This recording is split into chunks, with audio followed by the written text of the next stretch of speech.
Ash, if you'll come with me, I have something to show you. Take in this scene. It's an important place to visit when you're still alive. And listen. But, Mr. Sperry, Julian Sperry, this is a cemetery. It's all very quiet. I don't hear anything. Come now. Go closer to the tombstone. Put your ear right by it. Okay, Mr. Julian Sperry, I still don't hear anything. Listen very carefully now. I am in agony. Why didn't you tell me about the Boys Bible Study Patreon? The Boys Bible Study Patreon? Now move closer now. For only $5, you get access to 2 extra bonus episodes per month that are never heard by the public. Wow, I had no idea. Keep listening. You also get access to the entire back catalog of bonus episodes. It's easy. It's so easy. Just go to patreon.com/boysbiblestudy. Well, Mr. Sperry, that does seem like an incredible offer, but why is it so important that I spread the word? Think of everyone you love, everyone you know, maybe even people you dislike. Everyone someday will listen to a podcast. And it's up to you to make sure they're listening to a premium feed.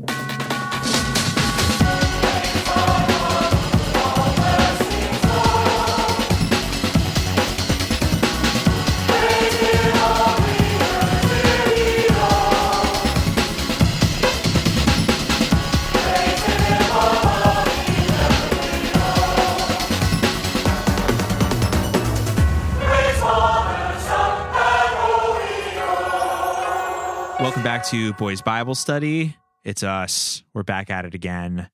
And as always, I'm Ash. I'm here with my co-hosts, Scott and Julian. And we're continuing our exploration of the career of prolific Christian leading man and Pure Flix founder, David A.R. White. We watched a famous movie of his called Second Glance today, and our guest who watched it with us is our very good friend. He is an editor and director of many comedy things you've seen on TV. His name is Hank Friedmann. Hey, Hank. Shalom. Shalom. Yeah, hello, goodbye, and peace to you. Thanks so much for coming on the show.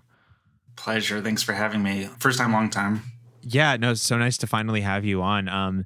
Now, you have sort of a personal connection to this movie, and you've done some Christian media affiliated things in the past. I was hoping we could start by talking about your experience as a contestant on the Christian game show Virtual Memory. What was that about? Baby. Whew. Where do I start? Virtual Memory is a game show that was on the Trinity broadcast network and TBN. My friend Jeff got us into it in high school, and at that time, he and my brothers, we were neighbors, we sort of created a competition amongst ourselves who could get in newspapers or on television the most.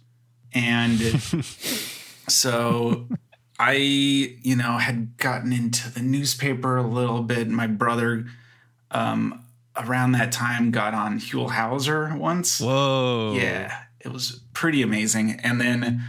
And Jeff thought of trying to get on Virtual Memory and posing as a Christian youth group. He's atheist, Jewish, I'm Jewish, and a group of friends of atheists and delinquents just tried to get on it. And as a group, we were on 3 times. I was on twice, and we kind of rotated. Jeff was on twice. Some other people were on twice. And there's like 3 episodes of us jackasses, all 18 years old, all at the maximum age, going on that show and just kicking ass and slaughtering Christian youth groups at their own Did you win game. every time?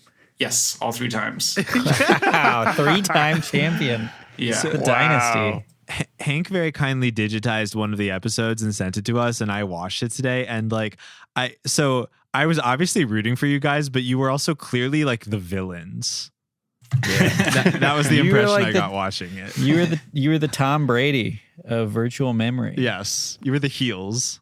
But yeah, it was really fun to see you like you guys get introduced. I might even, with your permission, put in the audio, because it's like you guys are all doing these like really elaborate bit intros, and like they go to the other team, and the other team is like it's like a 15-year-old who's like, yeah, I used to be bad, and then Jesus turned my life around, and it like goes to you, and you're like just like saying some like nonsense shit, and then you end up just wiping the floor with them anyway, which was lovely. Welcome back to Virtual Memory. We're just about to start the music video round, but first, I'd like to introduce to you the Kings of the Popsicle Men, coming in from First Baptist Church in Lakewood, California. Henry, tell us a little bit about yourself. Well, at Poly High School over in Long Beach, I'm the president of the Young Gold Prospectors Association of America. Very nice. Now, you're the founder of this thing? Okay. So, how long have you guys been in operation? Well, we've been in operation for 3 years, and we go prospecting about once a month. We go out to the desert, look for gold. We limit our diets to beef jerky and tab soda, and we only speak in Fisherman's Greek. And do you have a little bit of that Fisherman's Greek on hand, just for a little sample here? We if you were to usually say, read it out of a book. Oh, okay. So you don't necessarily remember any of it? Plus, it's kind of obscene, I think. Great. If you understood it. It's all obscenities. Yeah. Yeah, you guys had like these really elaborately crafted bits, and well, wait, like, did you know the Bible enough? Like, I mean, obviously to a point, but like, was it that, or were you just like gaming the way the show asked questions? Gamed the hell out of it. We watched the channel. So there's different categories. The first category was, or I don't know the order, but there's a category about specific Bible knowledge, and to the viewer it's like, wow, these people know it inside out, but they give you like the verse and chapter or something, like a couple pages to just read and memorize. Oh, beforehand. They give you material. Gotcha. And then there's like a general New Testament type Bible knowledge, but on an episode that I didn't send you, like one of the answers was what the Israelites ate in the desert, and I was like, matzah, and they're like, wrong, and our whole group of friends in the audience were like, what are you talking about? And the judge is like, and the answer is unleavened bread, and it's like, and because of how loudly we protested, they like paused and looked it up and gave us the point.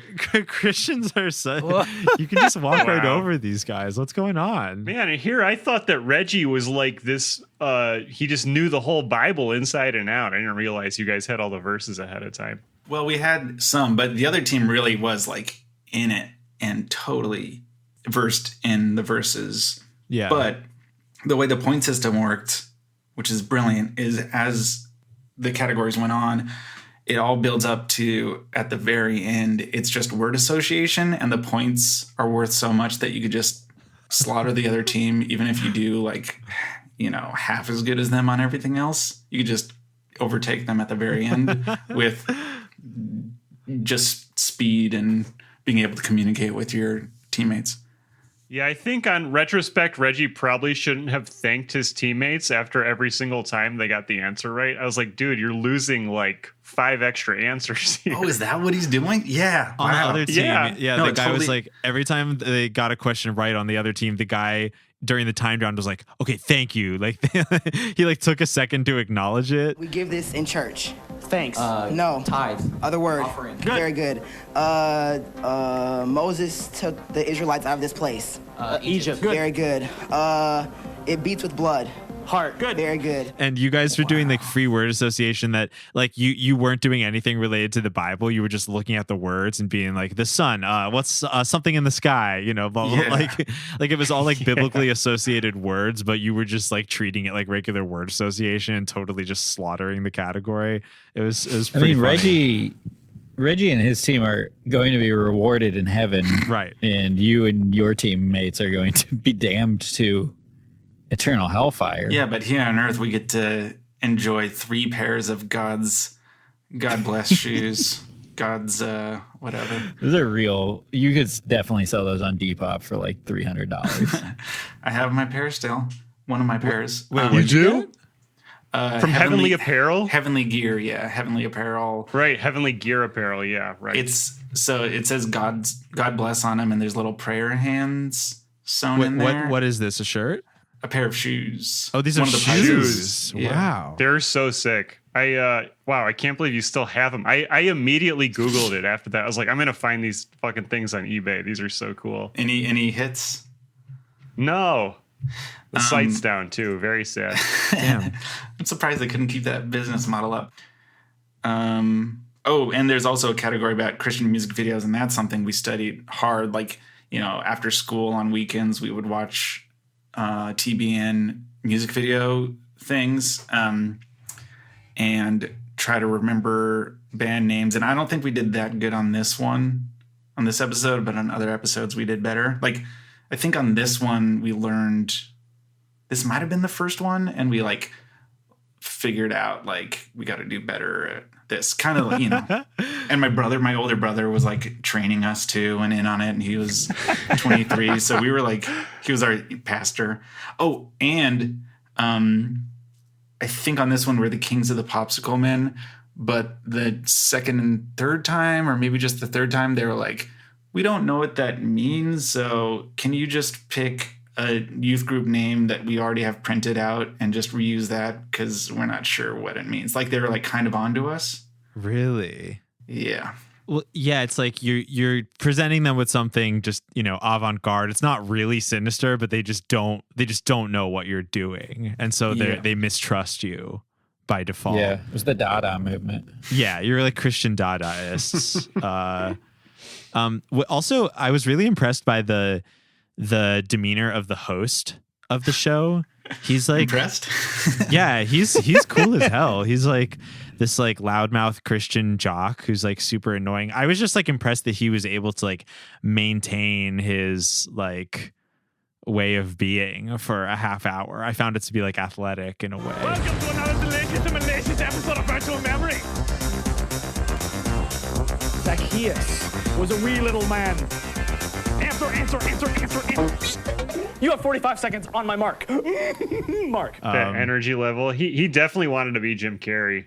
Oh, yeah. Yeah, Christian. I Jim love his Carrey. trying to like be the sly, sarcastic, cool guy while you guys are just like outwitting him at every turn. He's a big ball of energy. He's got all of the Jim Carrey stuff down pat. He does those cutscenes or whatever to commercial, those little bits as different characters like Megabyte Man. Visit our website at www.tbn.org and click on our hyperlink extension. Well, that's it, folks. Jamie, go ahead and make my day. Back you, Jamie. They're not overtly Christian. They're just family friendly, and that makes them Christian. Yeah. Some of our friend, Josh Forbes said he went to college with him, or they had gone to the same Christian college, and he was like a big man on campus there, like Mr. Entertainment, this Jamie Alexander guy. And this was his like big break and his big show, and it went on for years. Virtual Memory, and they even made a movie called Megabyte Man. Whoa. What? And I wanted to show you that, and I got it on DVD. I had no idea about it. When I looked him up recently, I saw that they made a movie that is about like one of his bit characters interacting with him as a host, and evil villain is taking over the show. And I was like, maybe this is something down the line to bring to your podcast, but they've cut out all connection to Christianity from it. Weird. And it's like very much a TBN production.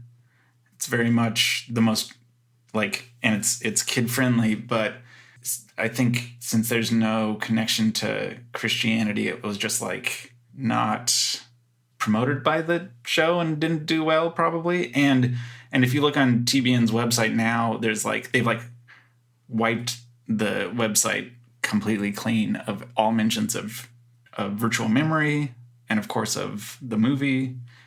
Weird. Something must have happened. It's just a virtual memory now. It's beautiful. Yeah. I just looked up The Adventures of Megabyte Man, and it's going for $40 on DVD. It's the cheapest available. Me buying it a month ago probably spiked the sales. Yeah. 1,000%. and so now it's like, oh, people are buying this now.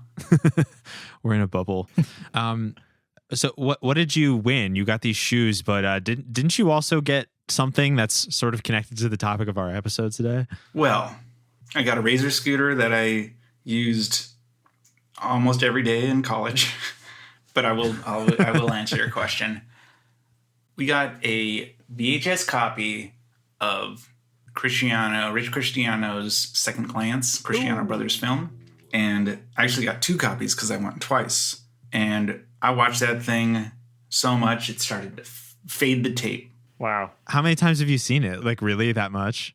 Actually, I'm looking at 2 copies on my shelf right now. Wow. No, I mean, we watched it a lot, and we would make people watch it because it's tight and quotable, and for a certain audience, it could be like Rocky Horror Picture Show or The Room or, I don't know, Monty Python and the Holy Grail in terms of just like perfect scenes and perfect punchlines. Yes. And perfect Christian moments like the couple kissing. They can't show kisses on screen between unmarried couple, so the locker opens up in the foreground so you can't see them kiss. It's fun to make fun of, but I mean, if you're paying attention, you could actually learn something. Mm-hmm. Yeah, no, let's really get into Second Glance. Before we do, I just want to say that we here at Boys Bible Study are spending a couple weeks intensely studying the filmography of David A.R. White. Just a little background. This is his first feature starring role in a Christian film. It would be far from his last. He would do many in his career, to the point where as an adult, well, he was 19 when he did this, but as an older person, he founded Flix, the production company whose name is now synonymous with Christian film. Last week, we did an episode with our friend Anthony Benua-Simon, the filmmaker behind the documentary about David A.R. White, Pure Flix and Chill. And on last week's episode called Me Again, we spent like a half hour doing a full background dive into David A.R. White. So we'll let anyone who hasn't listened to that check that out instead of spending the same amount of time today. But this is just to say, David, he is the man. Without him, Christian cinema would not be nearly the force it is today. We celebrate you. And I know I'm a guest buttering up a former guest, but that documentary is so well put together and so well researched. Yep. I learned so much, and it's a required viewing. We agree.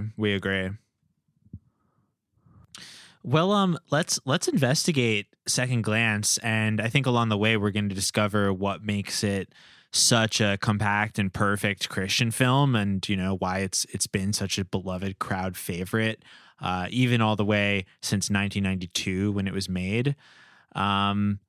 Let's start talking about it. Who wants to start with a description of what's going on in this movie? It's just another, I wish I wasn't a Christian.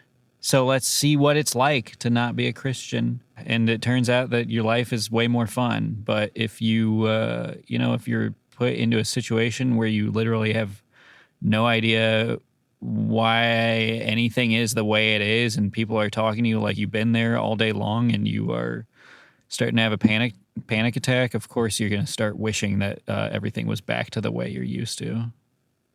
Yeah, it's another body swap style movie, which is coincidentally the film we covered last week, also starring David A.R. White, called Me Again, is another body swap that was activated by a genuine prayer to God, to teach a doubting Christian something about his life. Are angels are like genies?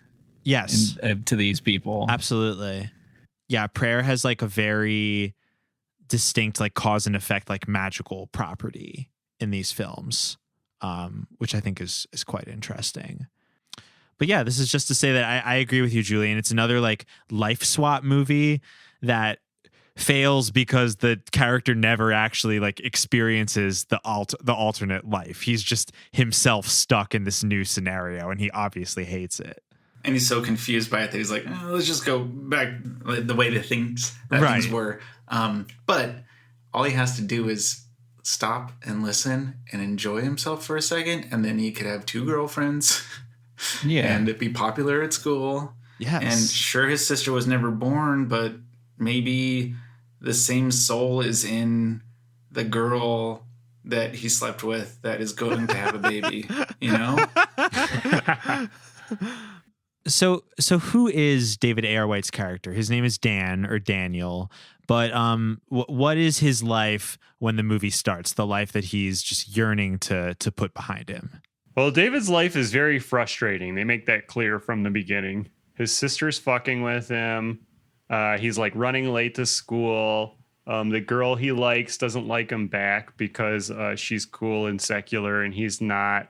Another girl who does like him, he can't even see it because he's so frustrated with his inability to communicate with the girl that he does like. Cool bullies pick on him.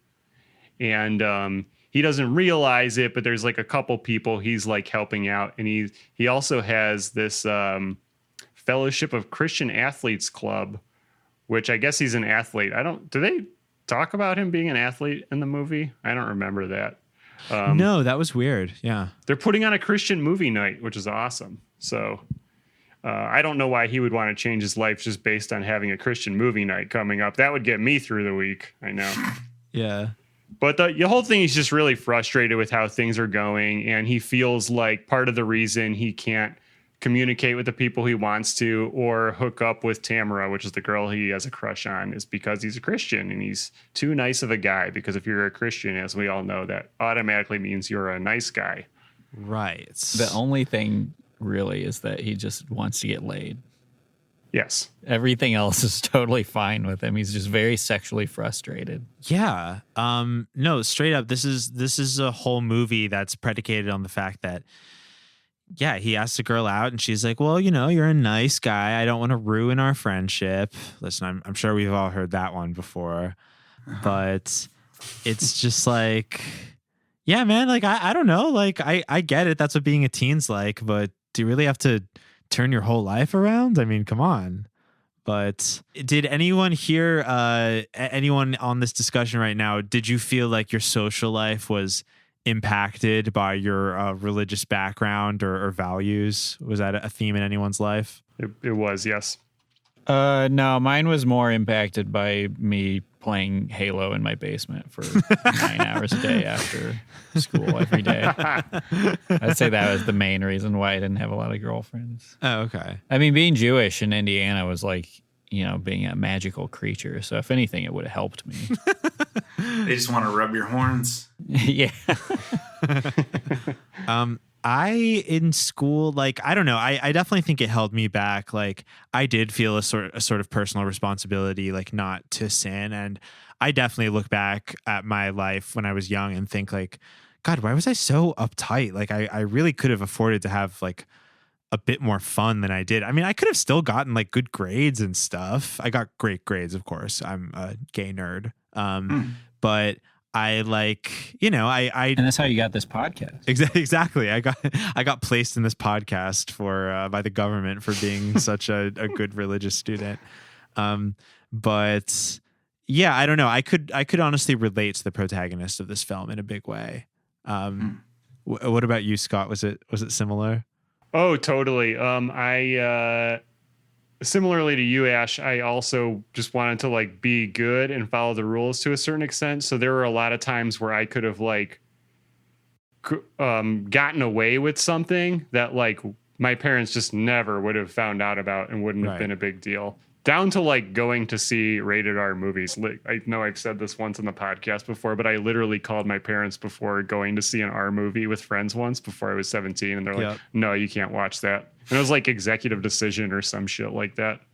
That was the movie? Just or like that a was... Harrison Ford action movie. Yeah. Yeah, it was something like that. Like totally like benign. Like I probably watched it with my mom a year later. I love that. But did you turn to her and you were like, thank God I waited till I was 17? No, I regretted that decision. But there were just like other times where like I could have like partied later or like gotten away with doing things that I wasn't supposed to, but I just didn't. And I don't know. I don't think my parents trusted me any particular more, having whether I would have done that or not. Right. So I don't know. But a much bigger deal for me is that I took the if you think about sex outside of marriage, it is adultery in the eyes of God way too seriously. So I was literally praying all through high school that I wouldn't think about sex or like wanting to physically interact with women. And like, honestly, like that's not healthy. I really like, I regret that as much as anything from interpreting Christianity in the way that I did as a kid. Scott, I can relate to that so hard, except for, of course, on my case being gay. But I was basically like, well, that's wrong to do. So yeah, I'm gonna pray every day to not have gay thoughts ever. And turns out that takes a long time to get over. So we all get put into these positions where we emotionally stunt ourselves at the behest of this doctrine that we're trying our hardest to follow when everyone else is having fun. So this is just to say that I really relate to the character of Dan in this film. But yes, he goes as far as saying a prayer while holding a Bible. He says, "I wish I was never a believer." And the next morning, his life changes. Why did they get to have all the fun? Wish I was never a believer. He wakes up and his room's a mess. There's like pizza left out, and he has cool posters on his wall.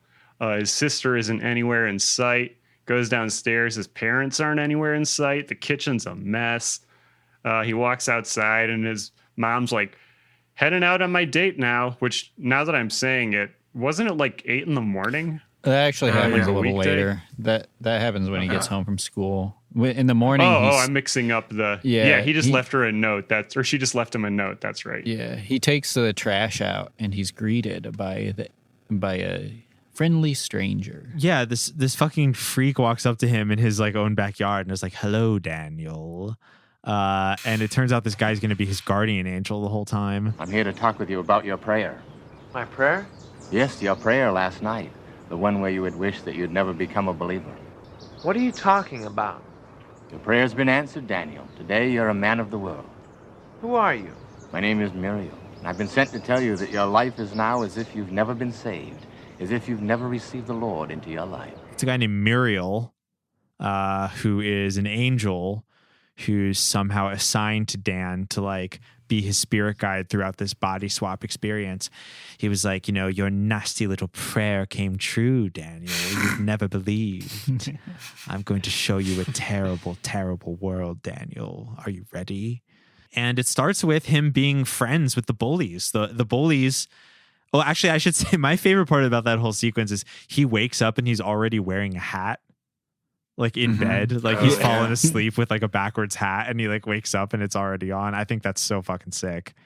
It's very much like It's a Wonderful Life, the Frank Capra movie starring Jimmy Stewart. Except in that movie, you don't get to the twist where he was never born. You don't get to that till much later in the movie. That's the bulk of this Second Glance movie.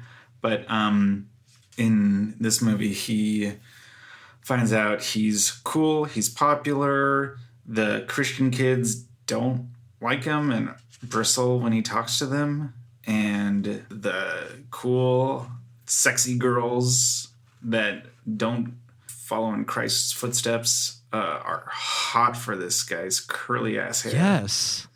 And he's like into it, but he doesn't know how to deal with it, even though he's been obsessed with being cool his whole life. Right. That was one of my favorite parts of the movie was the fact that like, I mean, David A.R. White's a handsome guy. He's definitely good looking, but like at this point in his life, he is casted very well as like the handsome, but still kind of like nice Christian teen. He doesn't really have his like rugged jock-like appearance that he would start to get when he, grew into himself a little bit. But right, his beard and his leather jackets and and now he literally plays like the Christian equivalent of John Wick in movies, but not at this point. He was, preppy and sweet looking. But yeah, it's really funny to see these girls just be like, "Hey, what's up?" And he's like,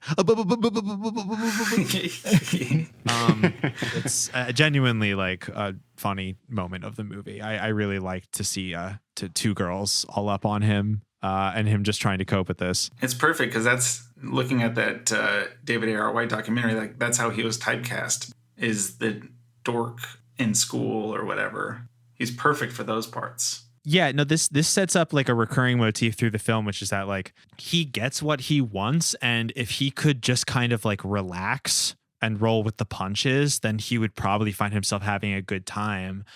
But what he desires, like actually being able to like confront that in person, is just like, it's very difficult for him, and it feels like it's wrong, even though there's nothing really inherently wrong with what he's doing, at least by the secular social standards of teens in high school.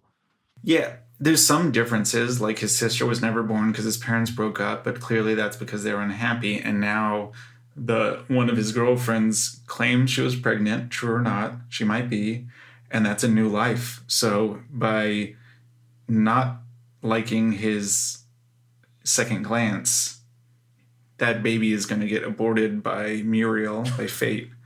And it's like, one kid committed suicide, one baby is unborn, but what's the flip side? I guess when you run the numbers, that kid doesn't kill himself, but the baby's never born. It's one less life.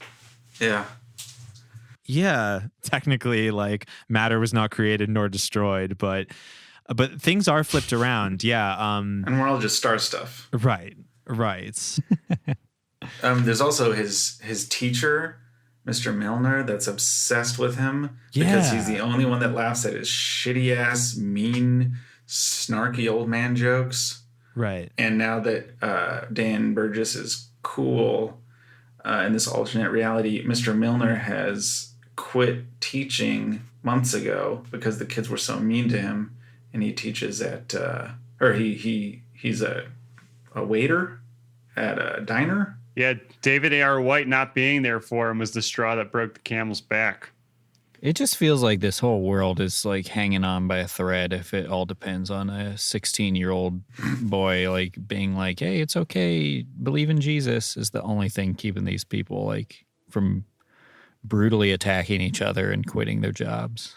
Right. Like earlier, Muriel reveals to him that it was his prayers alone that kept his parents' relationship together while it was rocky. Your life is different now, Daniel.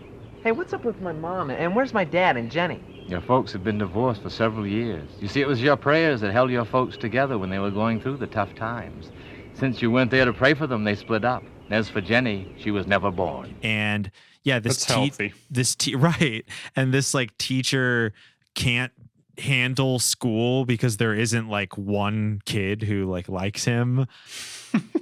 Maybe the guy shouldn't have been teaching because he was such a piece of shit to the other kids. Right. Seriously. Yeah, if anything, it's a good thing that like he's not around anymore to keep his parents in this loveless marriage, to like keep this like creepy old man in his position of authority over these children. Also, there's that guy Bull, who in the scheme of like in normal life, like Bull is he someone who's like Christ curious? What's his role before the body swap? He's Christ curious, and he has like an anger issue, and he's a huge dude who can beat you up. Mm-hmm. And his name is Bull in the movie. And in the like secular life, when David A.R. White's not a believer, the Christ curiosity of Bull is completely gone. He's just like a killing machine. And it's said that he like even put another kid in school, like in the hospital, for looking at his girl. And that's pretty cool. And of course, like we said, I think one of the main final differences is that this guy, Scotty, who's another Christ curious guy who David's been mentoring through, or Dan, his character Dan, has been mentoring through high school. This guy actually committed suicide, which is very sad. But yeah, there's a lot riding on this guy's fucking shoulders. It's interesting. Yeah, there's so much riding on his shoulders. But it's not like we hear actual gospel, which might be a theme in these movies where it's just like, all you got to do is love Jesus and come to movie night and the world will be fine. But if you don't, then everything's going to fall apart. Because it's not like they're like quoting things or really getting into it. You're just assuming that they're getting into it. Right.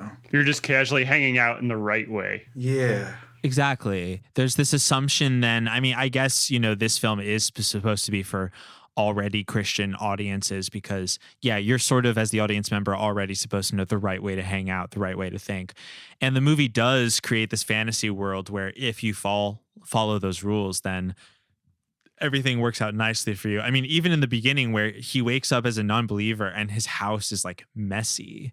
There's like pizza crusts everywhere and like the trash isn't taken out. And he's like, ew. And this is something that, you get if you're a Christian. You're able to be completely in control of your own life. Like there's no Christians anywhere who like, struggle with keeping their life together. You know what I mean? It's like everyone is just like all prim and proper and ready to go. All you need to do is accept Jesus into your life and it all falls into place. I got to find Jesus. It's not too late. Clean up take my trash out. He's always in the last place you look. Where did I leave that Jesus? You must be around here somewhere. Hank, by the time we hit the stop recording button today, you're going to have gone through a miraculous transformation. And I'm so excited that all three of us finally got you in one spot to make this happen. Are you just here converting all your guests? Yeah, I don't know if you've ever listened to past 45 minutes of one of our episodes, but it all ends up with us converting whoever we have on. It's very special. Yeah, I guess like really, the main driving action of this film is this party that everyone's going to. There's a big party that Dan was upset he couldn't go to when he was a non-believer, and his dad was like, he says to his dad, he's like, I'm missing out on all the fun, and his dad says, you're missing out on all the sin. No, I'm missing all the fun. No, you're missing all the sin. But we get to observe a reality now where he does go to that cool party, where the bullies invite him to the party, and the girls want him to take them to the party, Instead of going to the church hayride. What's the matter? Mommy won't let you out on the school night? No. Burgess has got to get his rest for the weekend. What you got coming up, buddy? Big church hayride? Well, he goes to the party, and the girls are there, and they fight over him. And one of them reveals that she is, according to her, pregnant with his child. Jeez. You better start to face the fact that Danny's mine and you're out. Now, just a minute. Listen, Mel, I don't want you to come near him again. You got that? Well, I can't stop doing that, Tamara, because I'm pregnant. What? I'm pregnant with Danny's baby, and we're going to be married. You liar!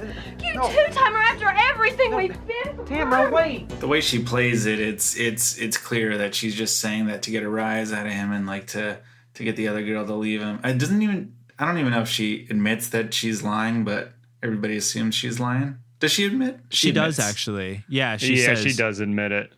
Yeah, she was like, I just said that so she would leave us alone. But hey, now we can hang out, right? And Dan is still like freaked out. Like, you told everyone that you were pregnant. What are you talking about? You can't be pregnant, not with my kid. I'm not pregnant. I just said that to get Tamara off our case. You just announced to everybody that you were pregnant with my kid. I don't care. If anything to keep you, Danny, I told you that. I can't believe you just told everybody that you were pregnant. You don't want me after all you promised me? I haven't promised you anything. And she's like, who cares? No one cares if I'm pregnant. Like, it's just a pregnancy, man. It's not like we're Christian or anything. Turns out that she's Bull's ex-girlfriend. She broke up with him the night before or whatever because he was in detention for beating up another kid. Yeah, putting him in the hospital. Yeah. And instead of putting him in county, they put him in 2 weeks detention. Yuck. I think they should have threw away the key. This is what happens when you defund the police. Yes, listeners. Yeah, listen. You say defund the police now, then who are you going to call when you want to put on a movie at your Christian athletics night? Okay, who's going to be enforcing the ticket collection at the door? Yeah. Yeah, I can't believe they were selling tickets to this thing that he mentions at the end of it. Like, I'll even give you a ticket for free. I was like, you're charging for this thing? For your like school club? They got to pay the licensing fees for that Cristiano Brothers movie. I guess so. Yeah, this is a real racket from the Cristiano Brothers. Yeah. Like, putting a screening fee into their other movie. Was the movie that they're showing a previous Cristiano movie or a future? Yeah. Okay. The Appointment? Yeah. From right before this one. Great movie, by the way. We will definitely cover it at some point. Yeah, and so at the party, they have this confrontation. This really disturbs Dan to the point where he's even like, you know what? I gotta pray like right now. And his like mean friends are like, why are you gonna pray right now? And they give him a hard time. But I don't know. Even for a Christian, that's a pretty funny reaction. I don't know, to just like get frustrated in the middle of a party and just like start praying, like leaning against the wall. I guess like, we can go back in and fill any missing holes. But as far as like the final push of his life as a non-believer, Bull, the hulking, like angry jock type, actually confronts Dan at the party, starts chasing him down. And, this is pretty fucking terrifying, of course. He starts running away from Bull. And what happens next? He seeks sanctuary. He runs to the church. But the doors are locked. And he can't get in, so he collapses, accepting his fate to be beaten to a pulp by Bull, who grabs him by the shoulder and starts shaking him and says, "Hey, man, what's wrong? What are you running from? What's going on?" No, don't kill me, Bull, please. I didn't touch her, Bull, please. I didn't get her pregnant, please don't tell me. Burgess, what are you talking about? Will you calm down? Don't kill me. Calm down. I'm driving by and seeing you banging on the church door. Have you gone nuts? What's your problem? Hey, man, Dan Burgess, what's going on, man? Want to go play some football, man? He shakes him out of his, shakes him back into his good old normal Christian life. And we see that David A.R. White is back into his non-secular clothes. And Bull is being friendly to him. And takes him home. He goes to sleep, wakes up the next day. He doesn't take him home. He offers him a ride, and Dan Burgess lies, which is a sin, and says that his car is parked around back, but really he just wants to have a nice walk and clear his head. But he also had a nice chat with the angel Muriel before he walked home. With his smile, that's the equivalent of a finger wag somehow. Yeah. Smug fucker angel Muriel. And he says, "Still wish that you were a non-believer."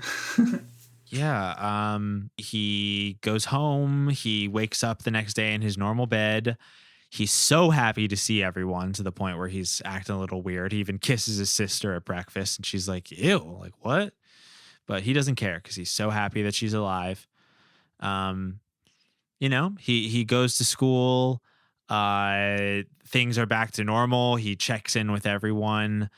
He asks out the Christian girl who, was he was ignoring before, and she goes, "Yes." Hi, Vicky.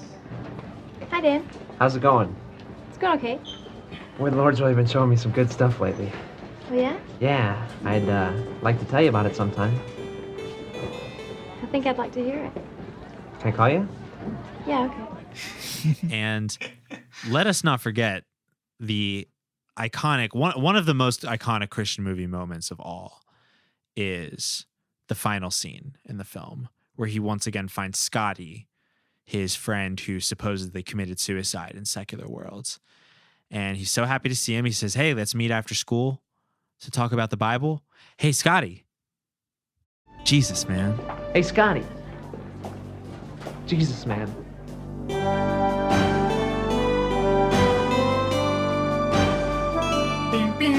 Freeze frame. Roll credits.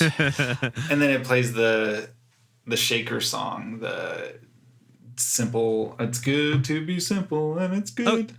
Is that what it is? Is it the tune of Simple Gifts? Yes. Oh, I didn't put that together. That's great. It is, but it's a little tweak. Right. On it, like it's a ripoff, and I don't know. I don't think it's a Shaker movie. No, they're appropriating Shaker culture. Yeah. You pointed out the score in the film, Hank, which I think is really good. If you wanted to talk about the score for a sec. For me, it's influential because it's so simple. In most scenes, it's only one keyboard, possibly a Casio keyboard. And the melody is so clear. That's all there is. It's stripped down to the melody. And it's, you feel like you've heard it before because maybe it's a ripoff of Simple Gifts. But it's just so present and solid. And, it's like Star Wars. It's like John Williams' score. Would Star Wars be the same without the score? Right. No, I agree. I think the theme from Second Glance, which I'll surely pipe in either now or, in the beginning of the episode, the main theme that scores that Simple Gifts, possible ripoff, that is the ending theme of the movie and also the main title, I think really, really sets the scene. And that funk score, funk score, the Christian pranks riff. Yes. Oh, boy. Good stuff. Yeah, who says Christians can't get down? Okay. Any other like moments or plot points? Again, this was sort of a plot-wise pretty simple. It's just him going into a different world, experiencing it, and then coming out. Did we forget anything else? Actually, Hank, I would like you to bring up that kiss moment again. Now that we've sort of like described what happens in the film, I'd love to set it up and bring back that moment again because it's pretty important. The movie does have one of my favorite scenes in all of cinema. It's kind of a magic trick scene, and it is evangelical or whatever, Christian in so many ways. It's the kiss that they cannot show because the couple that kisses is, in the story, underage. They're high schoolers. And also, they're most likely not married because it's David A.R. White and Tamara. And in order to show that they're in a seedy relationship, they go in for a kiss, and a doof comes in the foreground to a locker and opens up a locker and obscures the kiss from the camera. So we'll never know if they actually had a steamy kiss on set or if they just stood close to each other. Yeah, they play a little like lip smacking, like ADR, like this exaggerated like lip smack ADR, but it's so funny to see this. Yeah, they do. I remember at least. Yeah, it's not like cartoon. It's like it looks like it's like that in the ADR. What are some other of those moments in Christian films that we remember? One comes to mind for me, which is in the Jehovah's Witness film, Remember the Wife of Lot. I mean, the Jehovah's Witnesses are obviously extra, but just as far as like things we've covered, we did that one, right? Remember the Wife of Lot? Yeah, we did that one. There's the gay character who's like her assistant that's supposed to be gay, but they literally never like show his face. Oh, they can't even show his face. Yeah, literally, it's just straight up his back to the camera. Wow. It was really weird. And like, obviously the Jehovah's Witnesses are like on another level, but it's still just this moment where whenever he like says a line, like he's on the phone, he's like turned in the other direction. So you never see his face. And like, we don't know, like, is that so as not to implicate the Jehovah's Witness actor? Like it's like too much for him to even like portray a gay character? Or is it because they think that like being gay is like so subhuman that they don't even like, they depict other sinners in Jehovah's Witness movies. They depict people who are, bad and secular, but like they can't show a gay person, like even admit that one exists. It's pretty interesting. Yeah. Any other movies like that any other moments like that in the films we've watched? I mean, in Me Again, We never saw David A.R. White and his character wife kiss. Like the most they did was just like hug when they save their marriage. Right. Even at the end when he has this big like figuring it out moment. Yeah, they're like, I'm so in love with you, and then go in for the hug. It's like ridiculous. That's so cool. I feel like there was something like that in Lay It Down, but I'm blanking. I think they just avoided having that type of situation and Lay It Down.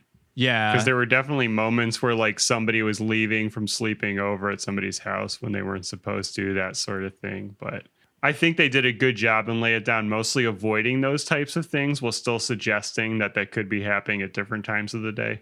I think what I was thinking of is how like the girlfriend in Lay It Down, like, you know, the protagonist is like this bad boy that gets saved, and then like the next day his girl like wants to fuck, and he's like, no, I don't like you like that anymore. Like we're just friends. Like he just wakes up the next day and has no horny desires anymore, which is like not quite the same thing, but still like an interesting parallel to Second Glance, in which basically teenage sexual frustration leads to like a huge existential crisis. And death. Straight up death of the family. And yeah, you are responsible for your parents' divorce in the reverse. And if you want to fuck, then like your friend may commit suicide. Like basically, like is sort of what the movie implies. Here's something I wanted to talk about. That final talk with Muriel, when Muriel's like doing the final debriefing with him on what it's like to be a non-believer, he talks about certain things, for instance, like what's appropriate in relationships and, things like that. He says to edge is divine. Basically. Yeah, he says, and we'll get the exact clip in here, but he says that relationships are only for marriage. Yes. That if you aren't planning on getting married, if you're not ready to get married, you shouldn't even be pursuing dating. Yeah, he says like, well, do you want to get married? And he's like, well, maybe after college, like I want to get a job first. And he's like, well, there it is. Like, you're not ready for a relationship.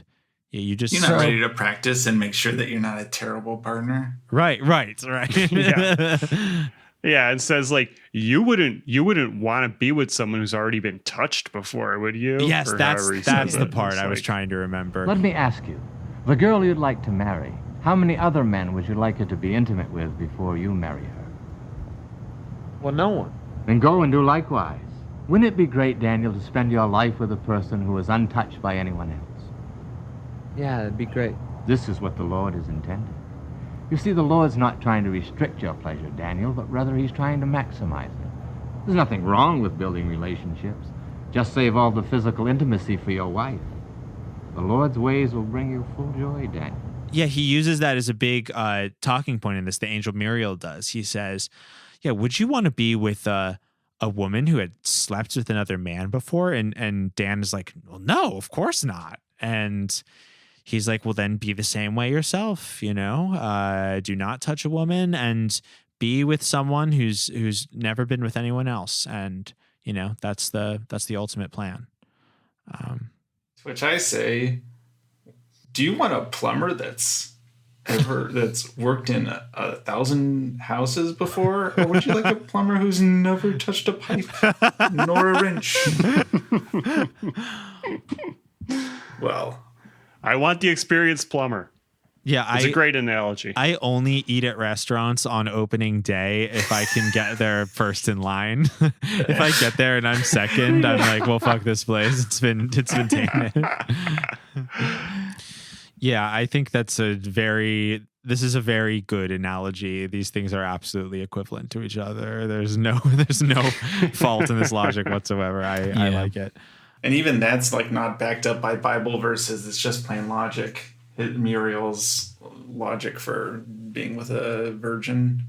Yeah, well, that's a good point. And I hadn't even thought of that while watching the movie, but you're right, Hank. Like, that's the thing about this film. It is a Christian film through and through. It stresses the importance of socializing among Christians, dating among Christians, living a Christian life.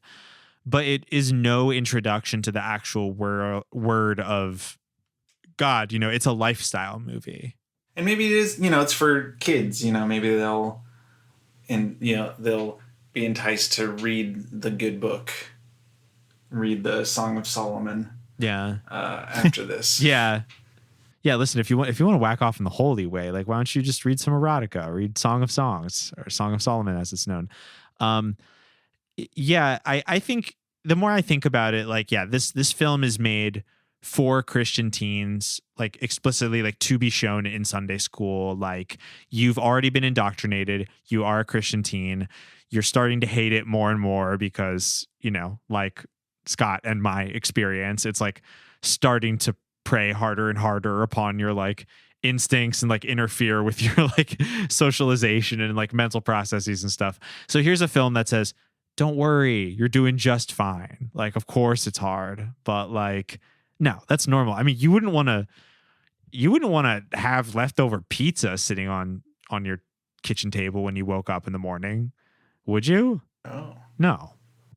So you wouldn't want to have none of your memories match up with what your life experience has been, would you? Right. That's what it's like to not be a Christian. You wouldn't download a wife. One more thing I would like to mention in the movie before we get to our reviews is it's a good crossover with the episode of Virtual Memory that Hank was on. The music video connection, because when they go to see Mr. Milner in the alternate reality after he's quit a few months ago and works at a diner, and he sees David and his bad boy buds, he says, "You're just a bunch of spoiled kids whose only understanding of life comes from music videos." But then you're all the same, aren't you? A bunch of spoiled kids whose only understanding of life comes from watching music videos. And I was thinking, after having just watched Virtual Memory, well, what if it all comes from Christian music videos? Yeah. Yeah, get down on your knees and rock for Jesus or whatever. Yeah, that's the thing. And then Christian music, the genres mirror like nu metal and whatever pop punk stuff. And well, I think that what you're pointing to is a tension that exists in a lot of Christian culture, which is like, do we denounce secular media or do we imitate it and try to do it better? And I feel like it's always sort of doing both at the same time. And I don't know, that's like the meta discussion, but like that's what I always find so interesting about these movies. Like, they simultaneously denounce their secular counterparts while also insisting that we can do it just as well. And I don't know. It's a very interesting way to be. Right. Like, this is just It's a Wonderful Life, but even It's a Wonderful Life, there's kissing and there's some fucked up moments, and there's like suggestion of like lap dances in Pottersville and stuff. So it like gets into that, but it's still like a Christian message, and this can't go there. Yeah, well, you were saying, it might have even been on the last episode, Scott, but recently you said something which I thought was true, which is like, why are certain Christian movies so, obsessed with like trying to cover over like the idea of having two teens kissing in a movie, etc. It's like that you can't hide what's happening in the world. You go to any public school and teens are doing that. Like, as a Christian teen, you're gonna see that. So it's like, it's very interesting that the movies try hard like not to show us the world. They want to warn us about the world, but also hide us from it at the same time.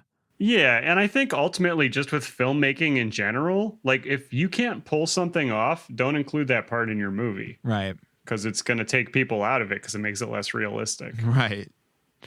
Well, yeah, what do you say? Should we give this the official Boys Bible Study rating? Let's give it the rating. I'd say let's give it the rating. All right, that was our discussion of Second Glance, the very influential and famous David A.R. White vehicle. First ever Cristiano Brothers David A.R. White collab. First ever David A.R. White starring role in a feature film. So for the genre, this is a very historically important film. But what did we think of it as Christian media critics? What is the official Boys Bible Study rating of Second Glance? I'm going to give it 5 out of 5 alarm clocks with their volume turned all the way up. This was a landmark film in Christian cinema. And, lesson for us all to learn from this. You don't waste your time on relationships. In a couple of years, you're going to have to take down the Philosophers Club, and that's going to take up all your time. And then in 20 years after that, you're going to be doing the same shit all over again when your body gets swapped because you're in a miserable family situation. So, don't stress about it. You're young. You'll get laid. I wish I could go back in time and say these things to myself. That's all I can say. Yeah. This movie is timeless and perfect, very rewatchable. Everyone should watch it for free on YouTube. It was put up by the Cristianos themselves, so it's totally legit. I'm going to give this perfect movie 2 out of 2 styles of heavenly gear apparel, pairs of sneakers. Let's see. As for me, I really, just as someone who loves this genre, it goes without saying how important this film is to me. And I'm glad we finally got to cover it. As historically important as it is entertaining, watchable, fun, full of great sound bites. I'm going to give this one 10 out of 10 tickets to the Christian film you're showing after school in a classroom that you're charging money for some reason, even though you want as many people as possible. That movie's like 20 minutes long. Yeah. How much are they charging? Yeah, in case we weren't clear earlier, in the film it's depicted as they're showing the Cristiano brothers' previous film, The Appointment, which is like a short film. So a little just like plug within a plug, which, by the way, Christians love to do. They love to reference their own movies within their movies. A lot of horror obsessed. Directors do that too, with posters on, or any director, like posters on a kid's wall of another movie of a director that they like, or Spielberg putting Star Wars toys in E.T. and shit. Sure. Yeah, I definitely. Well, I mean, yeah, Spielberg on a mainstream level, but I feel like genre filmmakers in general are obsessed with that, and like it's fun to see the parallels between like Christian films and horror films. Like they couldn't be more dissimilar, but they both still have the ethos of genre film, and it's really fun to see that. But Hank, what was your rating? I would give it 100 megabyte min virtual memory out of 100 megabytes, which is a lot in 1992. Yeah, in 92. Yeah, that's like 10 floppies. Yeah. Well, yeah, I would say like a perfect film all around. It's undeniable. And Hank, I just want to say like thank you so much for spending the time watching with us and coming on the show. Your perspective in the Christian media sphere was very valuable to this discussion. Thank you so much. And if you ever want to hear what the TBN Center that had the sign up for year-round, it said "Happy Birthday, Jesus." It was like a castle. What that was like. I'll tell you about that in private sometime. Are you anything you're plugging? Anything that you have up that you would like people to follow, or are you just here as an admirer of genre cinema? I'm here as an admirer. I'm working on a Christian centric show called, I think I could talk about it, Santa Inc. Cartoon stop motion for HBO Max, and really cutting some episodes. And I work in television, but I'm really just here I wish I could work on Christian movies just to get an inside scoop. And he's so sick. If I were to work on a David A.R. White movie, that would be so cool to see what his ego is like right now. Yeah. Coming from these humble beginnings where he's such a clearly nice guy, and now he just gets his way, and whatever he wants is the gospel. We hear he's pretty nice though. Oh, really? That's good. Yeah. A friend has worked with him. Oh, also, Hank, this is just to recognize you for, I mean, you've done a lot in various like television stuff over the years, but I several of my friends get very impressed that you were in On Cinema. Oh, yeah. I should say that. Yeah, you should. I love that you're an On Cinema extended universe character. Thank you again so much for coming on the show. Pleasure. Thank you for having me. On the Boys Bible Study side of things, as always, we would like to say, if you enjoy our free episodes, which you can find at boysbiblestudy.com, we invite you to check out our Patreon, which is patreon.com/Boys Bible Study. Every month we make at least 2 exclusive bonus episodes that you will not find on the free feed. And if you pledge $5 or more, you get to listen to those in our whole back catalog. Also, we want to recognize our special patrons on the $20 tier. They are our patron saints, and if you join their ranks, we'll shout you out on every episode. They are Nicole, Russell, Marissa, and Jeff. Thank you so much, everyone. Our outro music is Oh My God by Mary. Stream Mary on Bandcamp and Spotify. On behalf of myself, Ash, my co-hosts, Scott and Julian, and our very special guest today, Hank Friedmann, we would like to say, peace be with you. And also with you. Forgive me, Father, for I have sinned. I feel your love in me, it's coming from within. Oh my God, my devotion is so unwavering. Divine emotions when you enter me. Every day